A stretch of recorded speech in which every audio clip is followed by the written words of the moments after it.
Hi, my name is Richard Perkins. I am applying for the Caring for Others Foundation Social Work Scholarship because the world of social work, and in particular harm reduction as it is related to social work, really saved my life.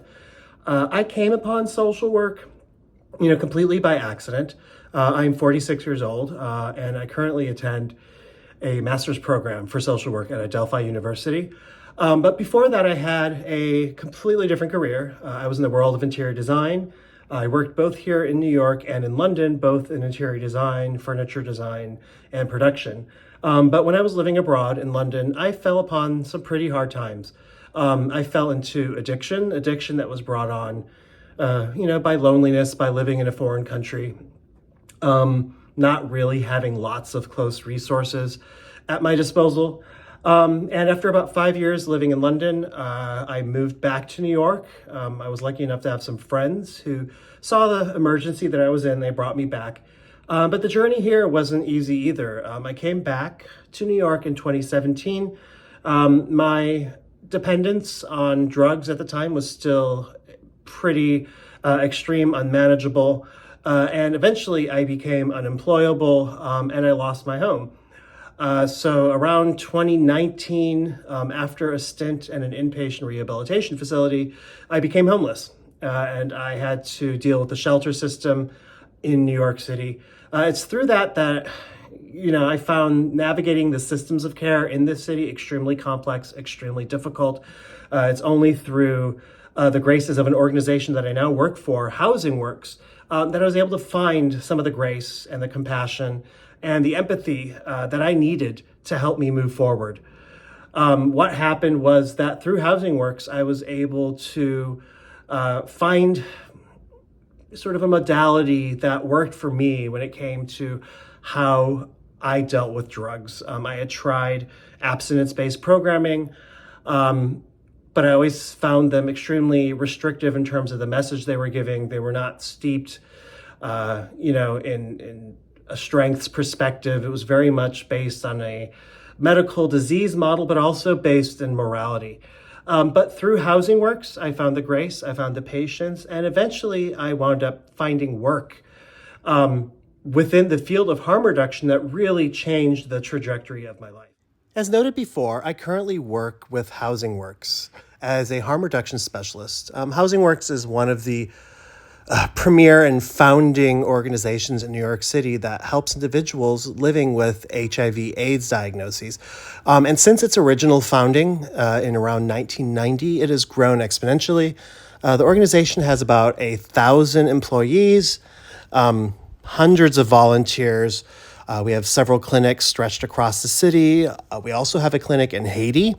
And we actually get a lot of our funding from our own thrift stores that are located throughout New York City.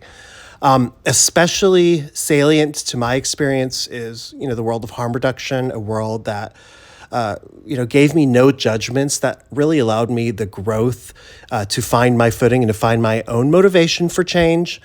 And in addition, the advocacy for people who use drugs, for people living with HIV/AIDS, against racism, for LGBTQ individuals, and also to end the dual crises of AIDS and homelessness in New York City. This organization has meant a lot to me, and it has become a huge part of how I identify today as somebody who works in harm reduction and somebody who seeks to help change the lives of others who may be in the same predicament that I was in.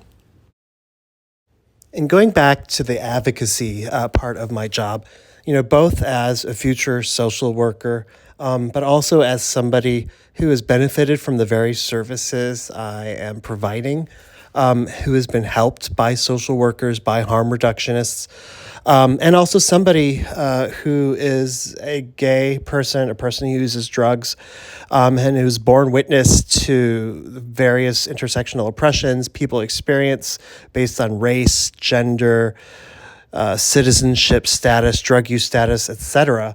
Also, as a person living with HIV and in recovery myself, I find that advocacy is probably the most important part of my work as a harm reduction specialist. I really don't see how my job would be possible without advocacy, without everybody who came before me, starting with Charles King, the founder of Housing Works, the brave people of ACT UP who during the depth of the AIDS crisis fought hard for people like myself. I wouldn't be alive today if it wasn't for people like that. Growing up in the 90s as a gay young person in South Carolina, growing up in the 80s and 90s, I was pretty convinced that I was going to die a horrible death of AIDS. And thanks to the work of people like Charles King, organizations like Housing Works and ACT UP, and thanks to medical interventions, I am able to be here today to help people. And it's only through this advocacy, so I always seek to give back. I participate regularly in, calls, email blasts, rallies in Albany, gay pride marches, any kind of advocacy where I could help not only, our community, but any people who experience oppression in this country. In addition to my work for Housing Works, I also work, I'm a volunteer as a board secretary for an organization called Help NYC. Their website is helpnyc.org. And it's actually run by my very close friend, Rue Parkin. Help NYC, their core mission is to create a low threshold, a very robust and accurate, up-to-date, and vetted resource navigator for people in need in New York City. I have made great use of this resource navigator in New York City for both myself and my clients, and it really does help people in need find the resources they need with the knowledge that the resources they will be seeking are actually available and are current. As it is, I'm midway through my 2-year stint as a board secretary, and it really has opened me up to the importance of this kind of work to both my community and also to myself.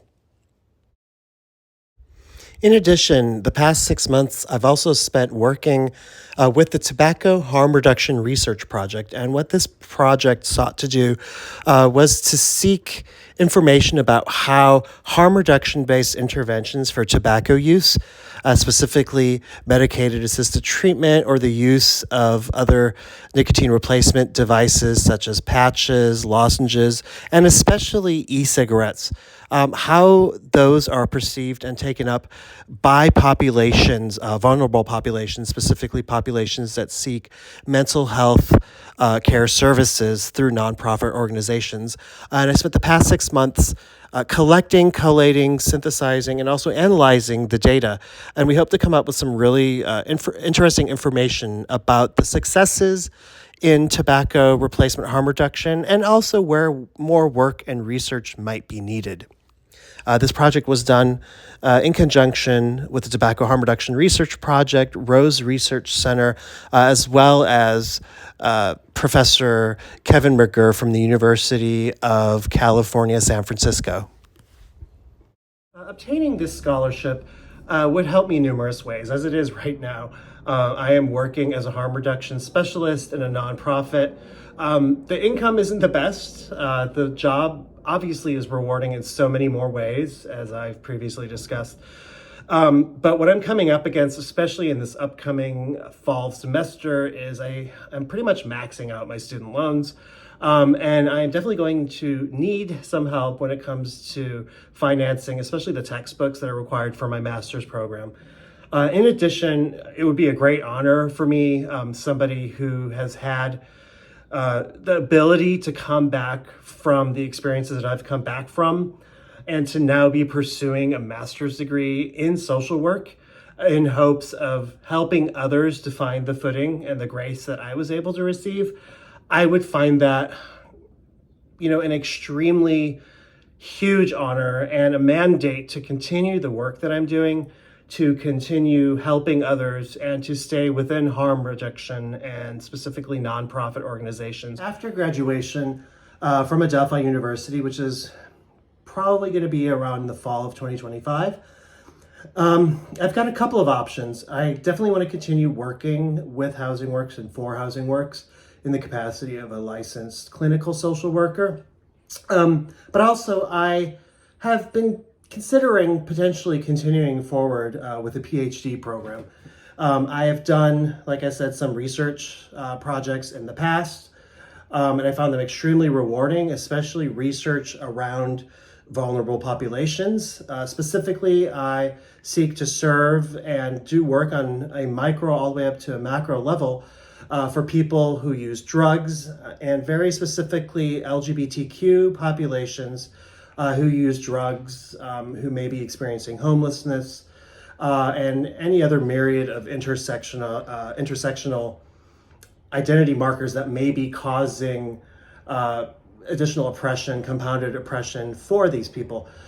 So this is something I'm extremely passionate about, really helping my own community and then also giving back to the very same harm reduction community that allowed me to be in the position that I am today, to be recording this video and asking for your support to help me continue this journey. With that, I want to thank you very much for your time, and I look forward to hearing back from you. Thank you. Have a wonderful afternoon.